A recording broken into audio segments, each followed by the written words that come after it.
नमस्ते ट्रंप जीते, हाउडी मोदी हारे। हमेशा प्रधानमंत्री कहते हैं my friend my friend my friend, गले लगाते हैं, हग करते हैं, माय फ्रेंड के तारीफ करते रहते हैं प्रधानमंत्री। और राष्ट्रपति ट्रंप वो तारीफ सुनते नहीं है, सिर्फ टैरिफ लगाते हैं। रूस आपका पारंपरिक दोस्त है और आपने अपने पारंपरिक दोस्त के साथ संबंध खत्म कर दिया, तो रोजी रोटी पर भारी, दो नेता दो व्यापारी। देखिए, प्रधानमंत्री जो कुछ कहें, असली बात यह है, हकीकत यह है कि दोस्त दोस्त न रहा। नमस्ते ट्रंप जीते, हाउडी मोदी हारे।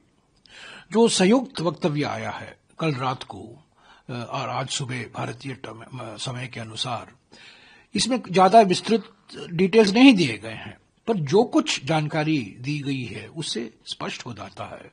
5 चीजें स्पष्ट हो जाती हैं। पहला, रूस से हम तेल नहीं खरीदेंगे, ये बिल्कुल साफ है।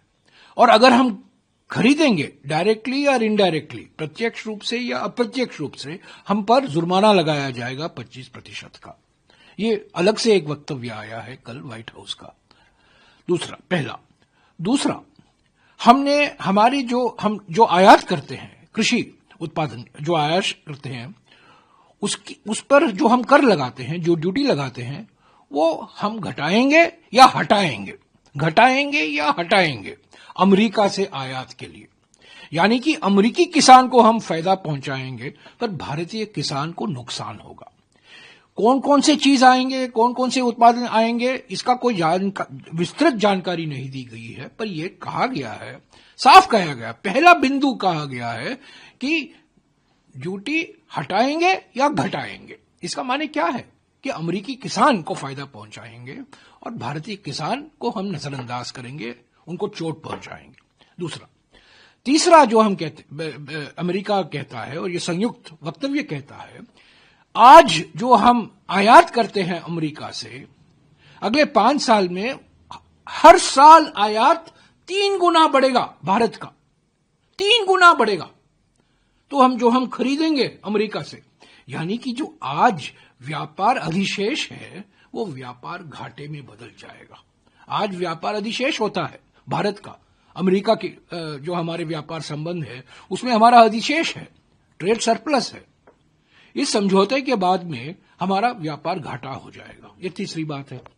चौथी बात, आईटी और सर्विस इंडस्ट्री के बारे में बिल्कुल चुप है। उस पर कई सवाल किए गए हैं, उस पर कई वक्तव्य आ रहे हैं सेनेटर से, सरकार की ओर से, H1B को लेकर, जो ऑफशोरिंग होता है उस पर कोई बात नहीं की गई है। और 5वीं बात यह है कि जो हम निर्यात करते हैं उस पर तो ड्यूटी तो बढ़ रहा है, इससे तो हम भाग नहीं सकते। तो मेरे विचार में, हमारे ख्याल में ये बिल्कुल साफ हो गया है कि ये ट्रेड डील अमेरिका के हित में है। अमेरिका ने हम पर दबाव बरकरार रखा है। 10 मई को राष्ट्रपति ट्रंप ने कहा था कि मैंने ऑपरेशन सिंदूर रुकवाया है, और करीब 90 बार उन्होंने उसको दोहराया है। लगातार दबाव रखा है और मजबूरी में हमें झुकना पड़ा है। हम झुके हैं, इसमें कोई दो राय नहीं हो सकती। अभी सब डिटेल आएंगे, सब बिल्कुल दूध का दूध, पानी का पानी हो जाएगा।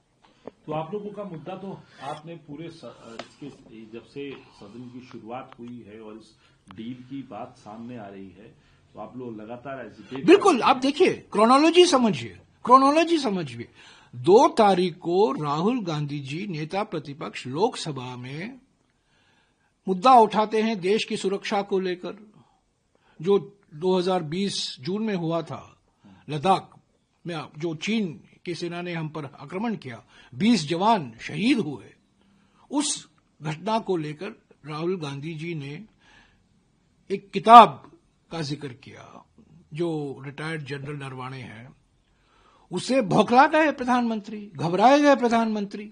और उसी रात को, यानी कि उनका भाषण करीब 2 बजे को होता है, 1:30 बजे 2 बजे होता है, 2 या 2:30 बजे होता है, 2 से 2:30 बजे के बीच में होता है। और 10 बजे को राष्ट्रपति ट्रंप का ट्वीट आ जाता है कि प्रधानमंत्री के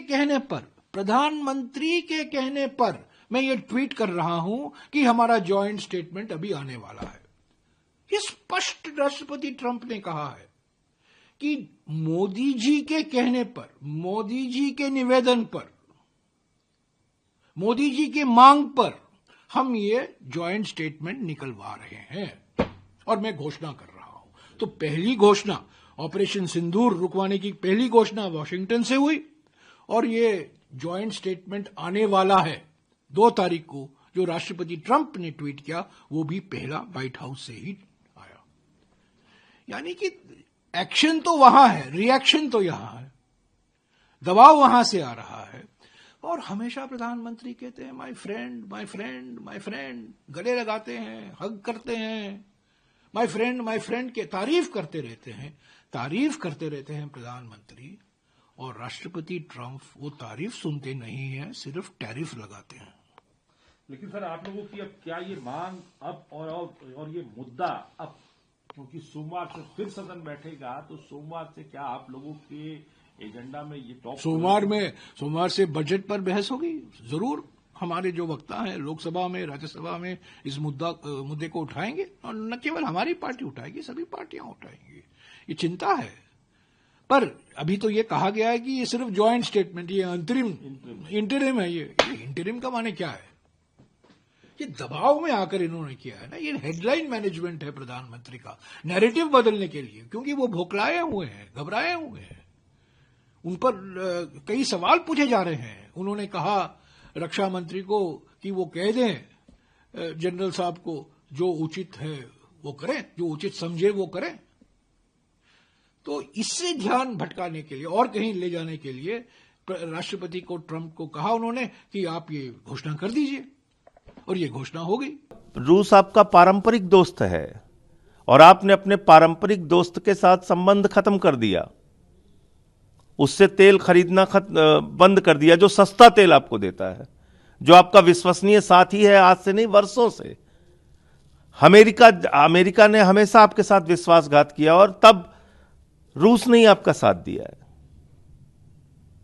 आपने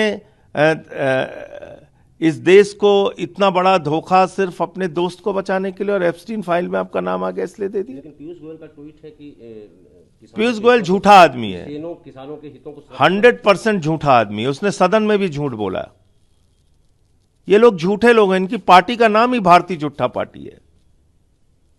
मैं पहले दिन से कह रहा हूं कि अमेरिका दावा कर रहा है, और आज तो ज्वाइंट स्टेटमेंट आ गया निर्मला सीतारमण का, आप पढ़ लीजिए।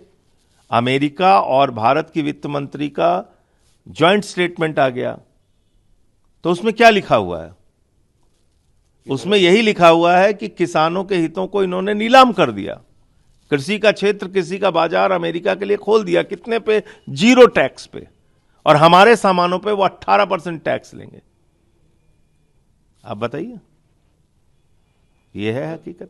ये 500 अरब डॉलर का उन्होंने समझौता भी किया भारत से। तो 45 लाख करोड़ रुपए हुआ। 500 बिलियन डॉलर मतलब 45 लाख करोड़ रुपए। इसको हिंदी में सरल भाषा में देश के लोगों को समझना पड़ेगा। 5 साल में है ये। तो 5 साल में है, तो क्या आपको लगता है कितना हुआ बजट का हिस्सा? आपका बजट हिंदुस्तान का कितना है? 53-54 लाख करोड़ रुपए।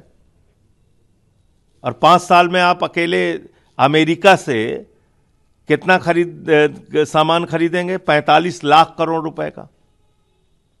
ये खरीदना ही खरीदना है। अरे भाई, आपने समझौता किया है। आप कोयला वहां से खरीदेंगे, गैस वहां से खरीदेंगे। आप सोचिए, हिंदुस्तान कोयले का सबसे बड़ा उत्पादक है दुनिया में, और आप कोयला अमेरिका से खरीदेंगे। तो इसका भार किसके ऊपर पड़ेगा? आपके ऊपर पड़ेगा। जो बिजली बनेगी वो महंगी मिलेगी आपको। अब देश में बिजली महंगी, क्योंकि अब आप देश में जो सस्ता कोयला मिलता है उसको खरीदने के बजाय आप महंगा कोयला खरीदेंगे। और यह भी पता करना पड़ेगा कि इन समझौतों से किन किन व्यापारियों को फायदा हो रहा है। उसकी भी लिस्ट आपको सामने आ जाएगी। मैं अभी बोल रहा हूं और आपको पूरा विवरण के साथ दूंगा, पूरी जानकारी दूंगा कि इससे इनके दोस्तों को कितना फायदा होगा। तो रोजी रोटी पर भारी, 2 नेता 2 व्यापारी, यही चल रहा है देश में।